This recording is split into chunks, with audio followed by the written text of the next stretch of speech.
Fabulous. The greatest. Fabulous. This is an unusual visit. We have in our midst the mayor of Kumasi, Kumasi Metropolitan Assembly. Now, we all know the task ahead of us. We've taken it as exactly. It's our final match. Although it's a league match, the only thing at stake is the 3 points. But it's something, it's worth taking the bragging rights. We've defeated them 4 times. This is going to be the 5th time. And they are also saying they're not going to allow it. That is aside the 3 points. So please, as we gather to train, preparing for the match, the mayor and his team, representing the Asante Kumasi Metropolitan Assembly, is here to give us encouragement, the moral support, and everything we need. Who said, "Enya yankwa na yeko, eyo Kumasi nyina na yeko." Kotoko ne house match there, enya form, enya bibia. Yes, we are fan serious. Almost we fan serious. Yeah, there are 3 points in the here. Omo fa de ombe fa bia, get few ombeje, omo njiska no. Yeah, there are 3 points in here ba beche. Enti, Mr. Mo, we find some boyshia mayor. Fabulous. Yes. Fabulous. The greatest. Fabulous. Nana, me that's it. Team manager ni coach so yada masini adwuma moye. Inside obedi madanse me team ni. Me ababa me bo nyina sada komandi Kotoko CEO a me ba ma wi asema anya hwe. Eti inside onim me ni minua bi efe na usu. Ya bobo ya ho saa ohene so nim no abejan ba na usu ya bobo ya ho saa sadako ya ba beje Kotoko no ya aye de akodu ba bi ayepe na sese de mu na moye enya ma medru ye ho na Kotoko no ya Asante fo ye japade kese pa ye mfani ago ene mama say hu say ya Asante fo no ye no mamienu Asante ne utumfo say tutu wonni yesunsun ofiri ho a Asante Kotoko eno ene ye de kekan ho sa Asante fo enti Asante ni bia ajapade kese pa ne Asante hene na emom Asante ne ajapade nso a esom ye nso bo ene Kotoko enti Kotoko ya mugbe enipa omo akoma di machi na ye mpempem edo so sen de ya mu no stadium no ye mu bebre wa Kotoko etimi kuom bebre Kotoko etimom business sesai se Kotoko no eye ya Kumasi dwadie ede ni punto ekonkan na sabe me na mampanyi de mabedua Kumasi se mehwe konusuma Asante hene nti ade bia ya Asante hene japade bia mani di akire se menso mehwe amana yeye nti Kotoko ya Asante hene japade na menso me Kotoko ni mapa na Kotoko ne has eno de ye bo ana se ye kosa kese pa edu ho ne de o se kwan bia ye be fa so a ye de numonyam hye ne nkunimdie abebre Kumasi na Kumasi home abaso ye fa so eti me ba na me ba be ka che mu se Kumasi nyina ata machi Asante man nyina ata machi nkunimdie we ehia ye sin bibia enti monko na monko ji nkunim na monfa mra na mo memfa mano saa emaka contingent na ekọ enkan akọ bobo no se nipa ne 30 se nipa ne 20 eye 40 a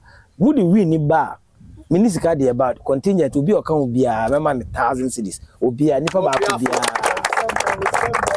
indeed apart from the empanyfo eya mamu nyina no se win ni ba nkwa dia adwoada anopa mu nyina mu fa team numra KM office ho na mu magi musika enti migina Kumasi man ene KM anamu ne aka kire mu se de ehwehwe afiri mu ho eye se bodi nkunimdie no bebre na ma Kumasi no so empeja eti Nyankopon ka mo ho na mo kwa ondi manim na nananom nso suma ahodo wa Asante nyina no endi machi na mamu nkogu Kumasi ne Asante eni ma se kwasi ada ebe yekro ma de wo betra na onye Asanteni kwa Asanteni nti so wa awom so ya Ghana ni so onye Asanteni wa ba beru akotoko wa hyeje sini kwa de we Asanteni nti ka che ho se ye kosa na kotoko ne ha asem so eno so ne ton ye players ekwa achiri pa ye eti kwasi ada boy a wo boy eno NSS scout bi afiri Real Madrid aba no pe player kotoko ne ha asem scout ni nyina aba eno na scout bi penipa bi akọ Denmark eno mu na ebe fi aba nti wan kasa apart from we na wo pe dem Kumasi no wa ka che wo se sada na wo kwakoton ho talent Nyankopon de ma no kwasi ada we na wo de wo kire wiase nyina se ade no unumyo na se obi so abochire no ba be fa wo kwa obetimi aye ama omonso omani ade ho so ko ne sa ade a na me ogide se wo be ko ama ho wa kwa ma Kumasi akwa ma Asante man tirana me da mase honorable Edase asala mejama team manager captain de ma nkasa ma player bia ka team manager be kasa amamo na asala mejama o ma kasa no ebeda wase ni nkrasha odi abehye yi wagina o Kumasi assembly ni nyina waba odo mpanyofo nyina yedamase na oboshe na odi ahye no metimi aka chiro se ye kura ye mini ayi no kura chen de woka no eje no nko a ye se 18 points na enya nyina aye project na ye woso ento de ye ngum anum ase ye bejina nyame anum aye bibia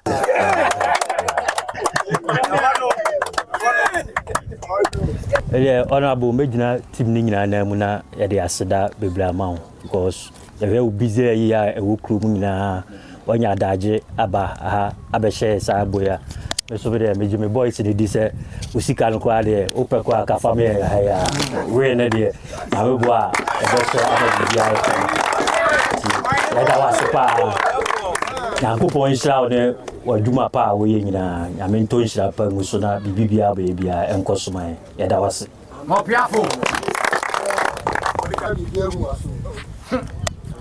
osi ya ko ya hubua bibia ye bia de do di ja ekwan ne $1,000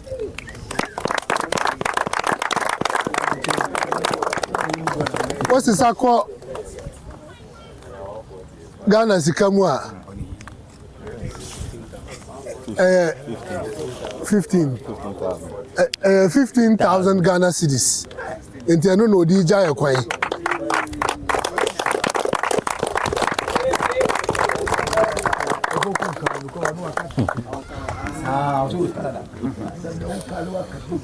and the honorable on behalf of Kotoko Busia nyina technical management playing body junior and senior junior for ni bi wo any supporters nyina no mejina manam adawase pa adefefefe awayama yedawase na de bese ne se me manu nso we nko a butaya bi da yanim ena yewie so a me am so no nkomo a yenwie ni asasre se ye supporters say omo ntamba stadium enti kwan bi a also be fa so a obeboa your next home matches ne ayibia de na wadaroma ebeba abebo ofunumu na waboa yemse obeyenti yadawase